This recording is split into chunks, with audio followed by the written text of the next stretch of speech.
Reka mbasuze mbifurize kugira umugoroba mwiza mwebwe mukomeje kudukurikira mukomeje kubana natwe mudukurikiye muri mu mpande zitandukanye mu Rwanda no hanze y'igihugu cy'u Rwanda, ko by'umwihariko mu karere k'ibiyaga bigari mu gihugu cya Uganda, Repubulika Demokarasi ya Kongo, Burundi n'igihugu cya Tanzania, ndetse namwe dukurikiye muri hakurya y'amazi magari mwese ikaze murareba mu kuboko kw'iburyo handitse ijambo subscribe mukandeho, abakoresha ururimi rw'igifaransa abahanditse sabone mukande no kunzogera kugira ngo tujye dukomeza kubana makuru n'ibiganiro bitandukanye twibanda cyane kuri politike, diplomasi, umutekano w'ububanyi n'amahanga, ariko kandi na siporo ndetse n'imyidagaduro muri rusange. Ikaze rero muri aya makuru.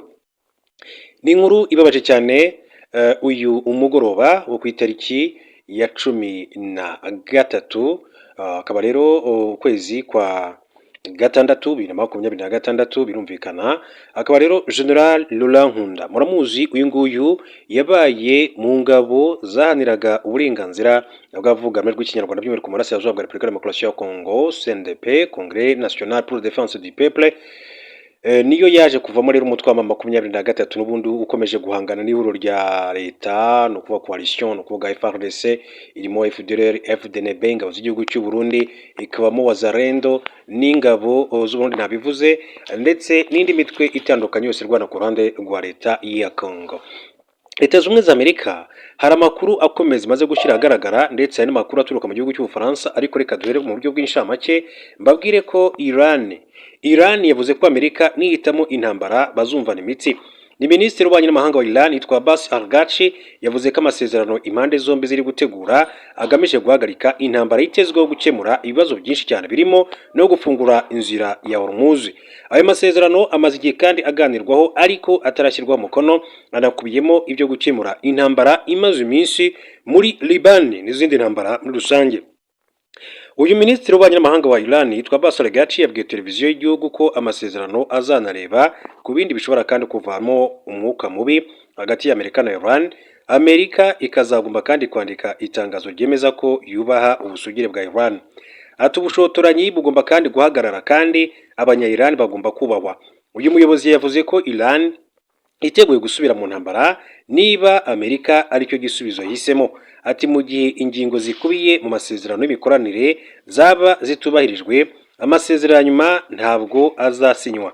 Iyi ntambara yari yubuye hagati ya Iran na Amerika yahagaze ku itariki ya 11 Kamena nyuma y'uko Trump amenyeshejwe ko abari mu biganiro hari intambwe bamaze gutera. Impande zombi zihamya ko amasezerano yo guhagarika intambara azasinywa vuba nubwo hatazwi umunsi nyirizina nk'uko amakuru akomeza kugenda abishimangira. Mu buryo bw'incamake kandi mbere gato ko tujya kuri Lieutenant General Laurent Nkunda, reka mbabwire ko umunyamakuru wakomeje kugenda avugwa nuko Amerika yirukanye umugore w'umunya-Iran imujyana muri Central Africa. Ni umugore w'umunya-Iran waharaniraga uburenganzira bw'abanya-Iran, yirukanywe muri Leta Zunze Ubumwe za Amerika ajyanwa muri Repubulika Central Africa, igihugu avuga ko ntaho ahuriye nacyo nk'uko amakuru abishimangira. Uko amakuru akomeza kugenda rero abishimangira, iki cyemezo cya Amerika cyatangajwe n'umwunganizi mu mategeko w'uyu mugore Emily Trostor wagaragaje ko yamaze kugezwa muri Central Africa. Ati nta hantu na hamwe ahuriye n'ahantu, mu nyandiko zose natanze nagaragaje inshuro nyinshi uburyo ibi bintu ari ukumushyira mu byago. Aba bantu bari kwirukanwa muri Amerika bakajyanwa mu bindi bihugu batisobanuye badafite uwo bahazi cyangwa se uwo kubafasha. Dufite ubwoba ko bazahatirizwa gusubira mu bihugu bahunze. Umuryango urengera abanya-Iran baba muri Amerika, Iranian American Legal Defense Fund, wari wagaragaje ko abagore batatu barimo n'uyu bari mu byago byo kwirukanwa.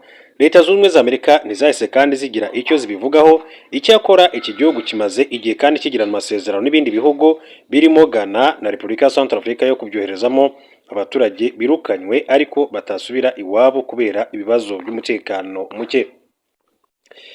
Reka mbabwire kandi ko Amerika yahitanye umuyobozi w'umutwe wa Tren Aragua muri Venezuela. Perezida wa Leta Zunze Ubumwe za Amerika Donald Trump yatangaje ko ingabo z'igihugu cye zagabye igitero cyahitanye Hector Rochenfort Guerrero Flores uzwi nka Nino Guerrero, wari umuyobozi w'umutwe w'amabandi wa Tren de Aragua wo muri Venezuela. Tren de Aragua ni agatsiko k'abagizi ba nabi kavukiye muri gereza ariko Hector Guerrero Flores yaje kukagura agahindura umutwe mpuzamahanga ukorera mu bihugu bitandukanye. Uyu mutwe uzwi mu icuruzwa ry'abantu, kugenzura inzira zinyuramo abimukira bo muri Amerika y'Epfo cyangwa se mu Burayi. Abayobozi ba polisi bo muri Amerika y'Epfo bavuga ko kanakora ibyaha birimo ubwambuzi, gushimuta no gukorera urugomo muri Panama, Brazil ndetse no mu karere k'imisozi ya Ande. Trump yavuze ko Trend Alagua yakoranaga na Nicolas Maduro wa Venezuela wayoboye Venezuela kugeza muri Mutarama 2026 ubwo yatabwaga muri yombi n'inzego za Amerika. Minisiteri y'Ububanyi n'Amahanga ya Leta Zunze Ubumwe za Amerika iherutse kandi gutangaza ko izatanga ibihembo bya miliyoni 5 z'amadolari y'Amerika ku muntu watanga amakuru yatuma umuyobozi w'aka gatsiko afatwa. Kuri wa 12 Kamena 2026 nibwo Trump yatangaje ko Guerrero Flores yapfuye, asobanura ko ari we watanze itegeko ryo kumwica.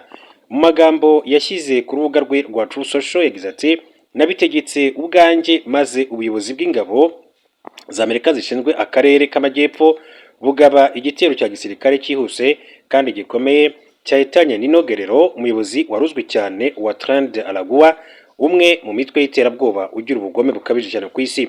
Bivuga ko igitero cyagabwe kuri Ribandi cyifashishije ikoranabuhanga ryihariye kandi ko cyagizwemo uruhare na Venezuela isigaye iyoborwa na Darcy Rodriguez wemeye gukorana na Leta Zunze Ubumwe za Amerika. Ndihuta cyane ariko mu buryo bw'incamake, reka mbabwire ko Papa Leo, indege ya Papa Leo cyangwa se Papa Leo yatiye indege. Umushumba Kiliziya Gatolika ku isi Papa Leo yatijwe indege n'umwami wa Espagne Felipe wa gatandatu nyuma y'uko iye igize ikibazo gituma redashobora gukora ingendo. Amakuru yashyizwe hanze na Reuters n'amakuru y'Abongereza avuga ko indege izwi nka Shepherd 1 Papa Leo asanzwe akoresha yagize ikibazo ubwo yari ku kirwa cya Tenerife muri Espagne, ndetse bitinza urugendo rwe rwo gusubira i Vatican. Ibi rero byabaye kwa 12 Kamena 2026. Guverinoma ya Espagne yavuze ko iyi ndege yo mu bwoko bwa Falcon ikoreshwa n'umwami w'iki gihugu yasubije i Vatican Papa Leo hamwe n'abandi bantu be ba hafi, abanyamakuru kandi n'abandi basigaye bo mu batwaye iyi ndege. Bivuga ko indege ya Papa Leo asanzwe akoresha yagize ikibazo cya moteri ku buryo idashobora kandi kwaka. Ni ikibazo cyavutse abagenzi bamaze kandi kwigeramo biba ngombwa ko basohoka. Papa Leo yagize iki kibazo ubwo yiteguraga kandi gusubira i Vatican nyuma y'uruzinduko rw'akazi yaramaze iminsi agirira muri Espagne. Mu busanzwe Vatican nta ndege igira yihariye ya Papa, ahubwo iyo afite ingendo ikodesha indege ariko igahita ifata izina rya Shepherd 1 yagize ikibazo yari yakodeshejwe sosiyete ya Iberia.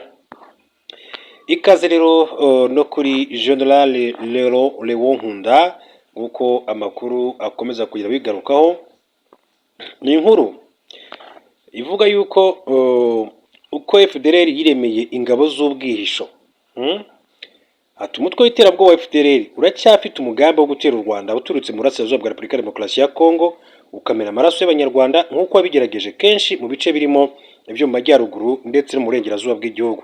Kugira ngo ibyo ubigereho ushakisha uburyo bwinshi buwongerera imbaraga, burimo gucukura amabuye y'agaciro muri Repubulika ya Demokarasi ya Kongo, guhinga no gucuruza urumogi ndetse no gucuruza amakara, amafaranga avamo akagurwa intwaro n'ibindi bikoresho bya gisirikare. Nubwo FDLR yarushijeho kandi kugira imbaraga ikabona abarwanyi bashya bakomoka mu miryango y'Abanyarwanda yanze gutaha, igahabwa n'ibirindiro bihoraho mu bice birimo Rucuru na Warikare, yagiye ihura n'ibihe bigoye bamwe batekerezaga ko biganisha ku iherezo ryayo. Urwango FDLR ifitiye abatutsi rwarenze u Rwanda rugera no ku banyekongo bo muri ubwoko, kuko aho yakoreye hose yarabishe, ibambura imitungo yabo, abandi bamenesha bahungira mu mahanga cyane cyane mu bihugu byo mu karere. Muri 2005 abanyekongo bakomoka mu ntara Kivu y'Amajyepfo barimo Pasteur Jean Musumbo bashinze umutwe wa Mai Mai Raia Mtomboke gubiza icyuya abarwanyi ba FDLR bari bamaze kandi igihe kinini cyane bica bene wabo.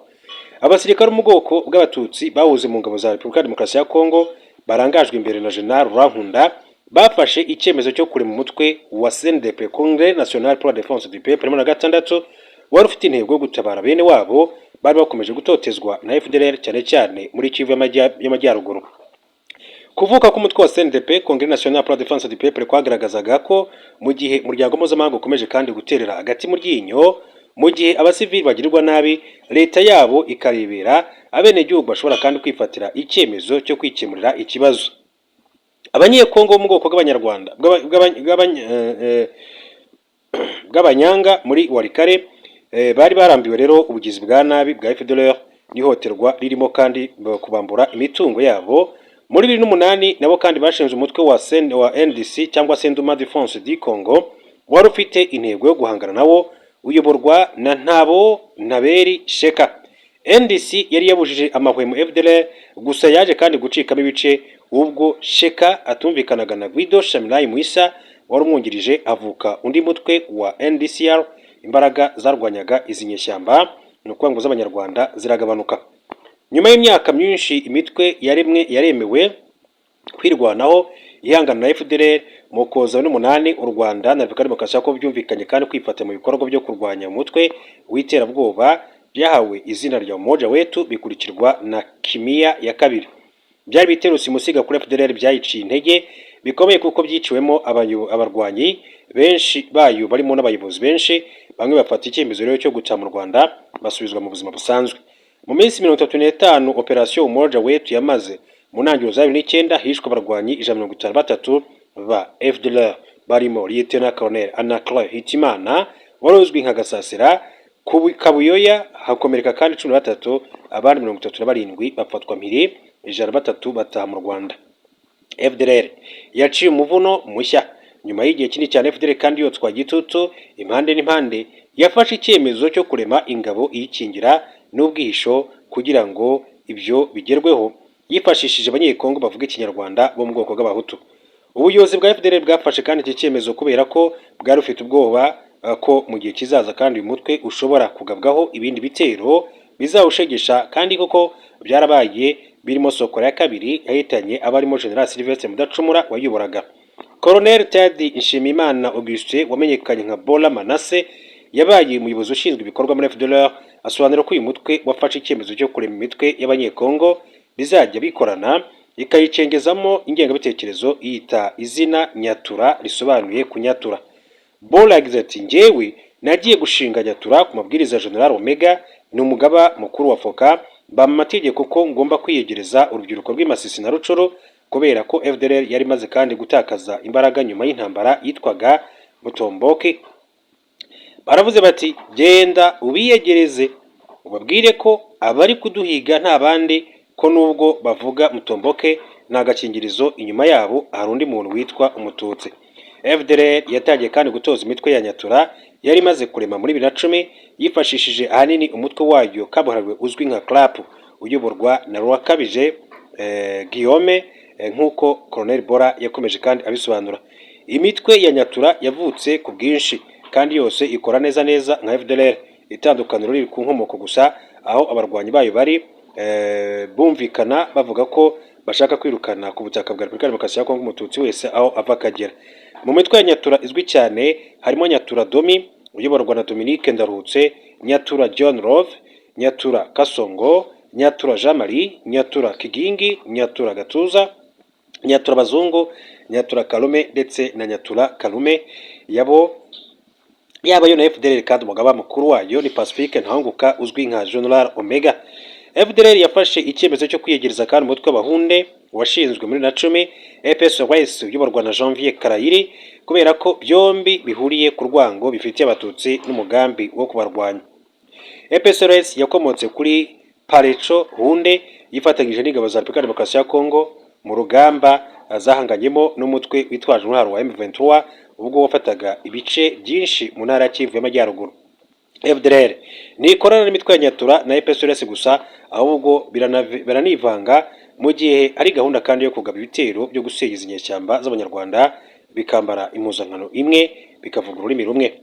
Uretse kwivanga n'abarwanyi b'imitwe, abarwanyi ba FDLR kandi bahindagura amazina bagahindura za batayo kenshi, bakivanga n'Abanyekongo nk'aho ari abaturage bakabana nabo. Kuva mu mwaka ushize ingingo yo gusenya FDLR yagarutse cyane mu biganiro mpuzamahanga no mu itangazamakuru kubera ko leta ya RDC yemereye u Rwanda na Leta Zunze Ubumwe za Amerika ko ingabo zayo zizawusenya mu rwego rwo gushakira akarere amahoro arambye. leta ya Repubulika Demokarasi ya Kongo ntiratangira kandi kubahiriza iryo sezerano, ahubwo ingabo zayo n'imitwe ya Nyatura na FPSRS yibumbiye muri Wazalendo bikomeje gukorana na FDLR mu gihe kandi bihanganye n'ihoro rya FC23 rigenzura ibice byinshi cyane mu ntara ya Kivu y'Amajyaruguru na Kivu y'Amajyepfo.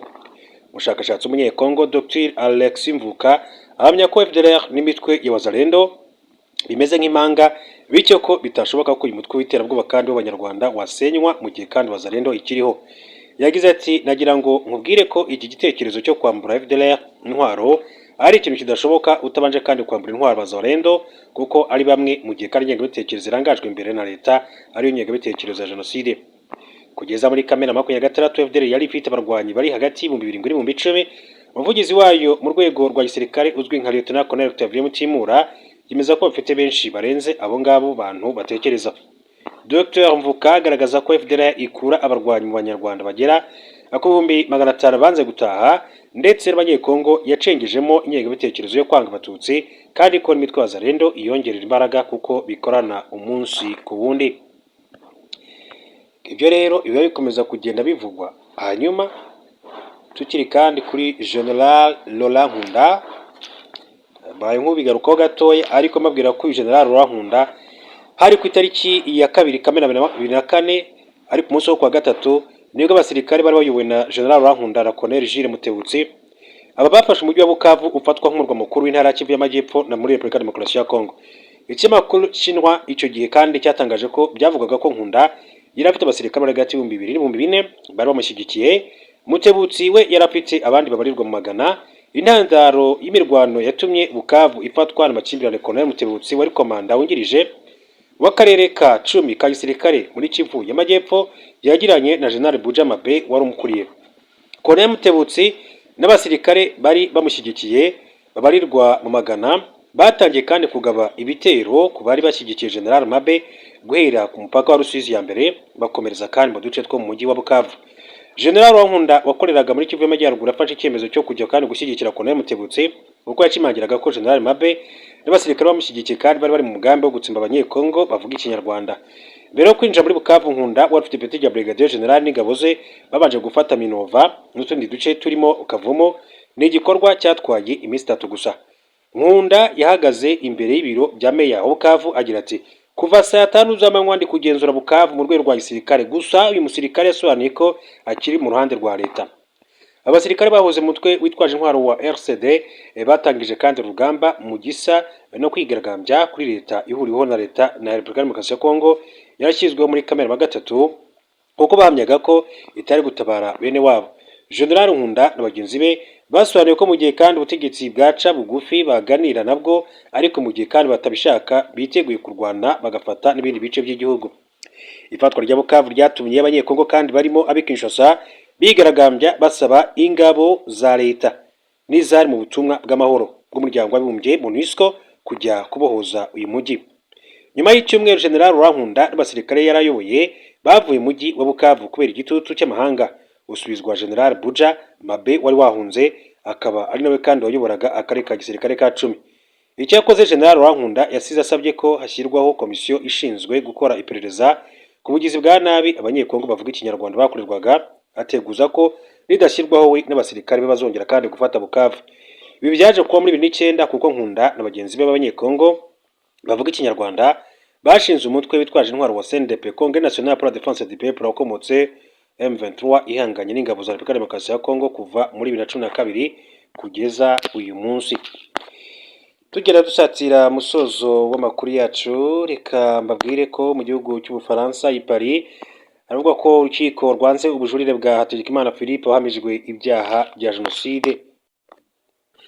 Muri iki gihugu rero cy'Ubufaransa, urukiko rusesa imanza rwa Paris mu Faransa rwatesheje agaciro ubujurire bwa Hategekimana Philippe wahamijwe uruhare rukomeye muri jenoside yakorewe Abatutsi mu 1994 agakatirwa igifungo cya burundu.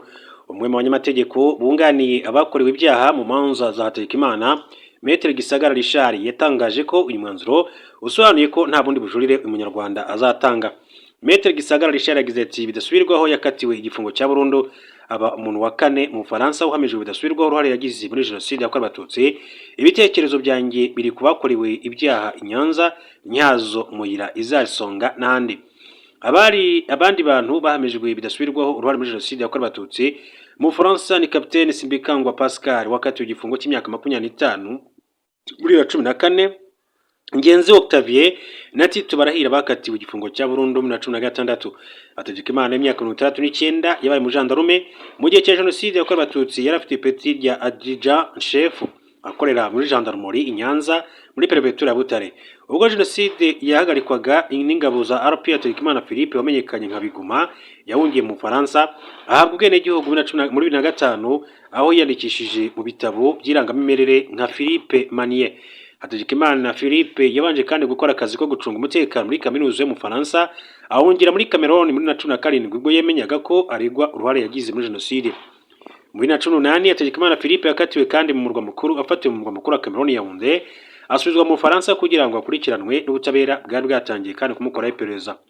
Urubanza rwe rwa mbere rwabereye mu rukiko rwa Rwanda rwa Paris muri Gicurasi na Kamena 2023, abatangabuhamya bagaragaza ko yagize uruhare mu bwicanyi bwakorewe abatutsi ku musozi wa Nyamure, Nyabubare, Zarisonga n'ahandi Nyanza. Abenshi mu batangabuhamya bagaragaje ko hari naho Hategekimana yagiye ategeka abajandarume kwica abatutsi mu bice bitandukanye. Abandi bamushinja ko nawe kandi ubwe yari hari abantu yiciye, barimo uwari burugumesitiri wa komine Ntiyazo Nyagasaza Narcisse. Mu rubanza rwa 23 hari abatangabuhamya kandi 4 bajuriye ku kuba ubwo yazaga Hategekimana yajyaga ku musozi wa Nyamure yarashe umugore w'umututsi wari uri kubyara. Tariki 23 Kamena 23 urukiko rwa Rwanda rwa Paris rwahamije Hategekimana Philippe ibyaha bya jenoside. Ibyo byasinye ko umuntu rusobanura ko ubwe yishe akoresheje intwaro zirimo Morsier 60 kandi ko yari mu itsinda ryateguye ubwicanyi rumukatira igifungo cya burundu. Hategekimana washakaga kugira umwere yajuriye kuko yatanyuzwe n'uyu mwanzuro, aburana ubujurire muri 2024 tariki ya 14 Ukuboza kandi uwo mwaka urukiko rwa Rwanda rwa Paris rwashimangiye ko yakoze ibyaha yahamijwe rugumishaho igifungo cya burundu.